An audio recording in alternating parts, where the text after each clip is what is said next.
સુરેશભાઈ ગોરી જે દલાલ છે અને લાલજી ઢોલા કરીને છે જે સુરતમાં સ્કૂલ ચલાવે છે, શિક્ષક છે અને કહેવાતા એક વડતાલ મંદિરના ખજાનચી તરીકે અમને ઓળખાણ આપેલી હતી. એટલે એને એવું કીધું હતું કે એક જગ્યા છે, જમીનમાં તમારે રોકાણ કરવું હોય તો વળતર તમને સારું મળશે અને જમીનમાં ગુરુકુળ અને સ્કૂલ બનાવી છે. હું પોતે શિક્ષક છું, અમે એની સ્કૂલ પણ સુરત જોયેલી હતી, એ શિક્ષક જ છે. એટલે તમે એ કે સ્વામી પાસે આવો તો તમને વિગતવાર બધી માહિતી આપે. એટલે એ બાબતે અમને અંકલેશ્વર મુકામે માધવપ્રિય સ્વામી, દર્શન સ્વામી, વિજય પ્રકાશ સ્વામી, જેકે સ્વામી, લાલજી ઢોલા, સુરેશ ગોરીએ મુલાકાત કરાવી હતી. અમે મુલાકાત કરેલી હતી. એને એવું કીધું હતું કે લીમ ગામમાં જમીન છે 500 વીઘા, અમે સીધા ખેડૂત પાસે જાશું તો અમને મોંઘી જમીન આપશે, અમારે એમાં ગુરુકુળને મંદિર બનાવવાનું છે, તો તમે જો સોદો કરો અને તમારા નામે સાટાકત ભરાય તો એમાં અમને વાંધો નથી. તમે સુધીની રકમ અત્યારે થોડી રોકજો, બાદમાં અમે તમને રકમ તમારી પાછી આપી દેશી અને માથેથી તમે કમ્પ્લીટ કરીને આપો, ફરતી કોર ફેન્સિંગ કરીને આપો, લેવલિંગ કરીને આપો અને અમે કઈ પ્રમાણે દસ્તાવેજ કરીને આપો એટલે તમને વળતર પણ આપીશું. ત્યારે અમે એને એવું કીધું હતું કે જમીનના પૈસા થોડાક તમારે આપવા પડશે.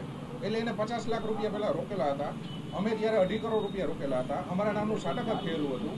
બાદમાં 75 લાખ રૂપિયામાં 20 લાખ રૂપિયા એને રોકેલા હતા, 50 લાખ 55 લાખ રૂપિયા અમે રોકેલા હતા અને ખેડૂતને હપ્તો આપ્યો હતો.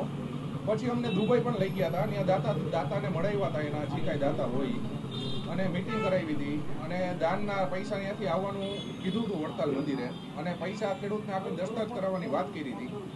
બાદમાં સુરતમાં એક ફરિયાદ થઈ અને છાપામાં આવ્યું દિવ્ય ભાસ્કરમાં કે ડૉક્ટર છે એની સાથે કૌભાંડ થયું છે અને 2.5 કરોડ રૂપિયાનું આખું કૌભાંડ છે, મંદિર બનાવવાનો મામલો છે. એટલે અમને ખબર પડી કે અમારી સાથે પણ આવું થયું હોય એવું લાગે છે, કારણ કે અમારો આરોપી એમાં સેમ હતા આરોપી.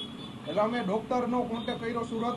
ત્યારે ડૉક્ટર સાહેબે એવું કીધું કે મને નહીં 10 થી 15 જણાના ફોન આવ્યા છે, બધા સાથે કૌભાંડ થયું છે અને તમારી જમીનમાં 3 સાટાકત થયા છે. એટલે અમને ત્યારે ખબર પડી કે અમારી જેમ અમારી અગાઉ 2 મહિના અગાઉ પણ એક સાટાકત થયું છે, એની પાસેથી 1.5-2 કરોડ રૂપિયા લીધા છે, અમારી પાસેથી પેમેન્ટ લીધું છે અને અમારા 2 મહિના પછી ત્રીજા વ્યક્તિ છે સુનિલભાઈ ડાબી કરીને સુરતમાં, એને પણ સાટાકત કરી આપ્યું છે અને એની પાસેથી પણ 3.5 કરોડ રૂપિયા લીધા છે.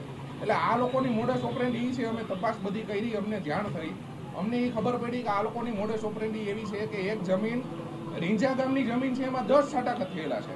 1 કરોડ રૂપિયાથી લઈને 10 કરોડ રૂપિયા સુધીની રકમ અવેજની લીધી છે. કોઈને પૈસા પાછા આપતા નથી, જમીનનો દસ્તાવેજ પણ કોઈને કરી નથી આપતા અને અવેજ વસૂલ કરીને સ્વામીને, ખેડૂતને, દલાલ બધાય ભાગ બટાઈ કરીને પૈસાનું આખું કૌભાંડ કરે છે. માધવપ્રિય સ્વામી છે એની અમે બધી તપાસ કરી. એની ઉપર 307નો ગુનો દાખલ થયેલો છે, એને વ્યાજ વટાવનો ગુનો એની ઉપર દાખલ થયેલો છે, 3 થી 4 જમીન કૌભાંડનો ગુનો પણ એની ઉપર દાખલ થયેલો છે. અને વિજય પ્રકાશ સ્વામી છે જે જાલણસર ગુરુકુળ ચલાવે છે, ત્યાં પણ આની પહેલા મહિલામાં પણ એના વિડીયો વાયરલ ઘણા થયેલા છે, અમને જાણમાં પણ આવ્યું છે, જોયેલા પણ છે.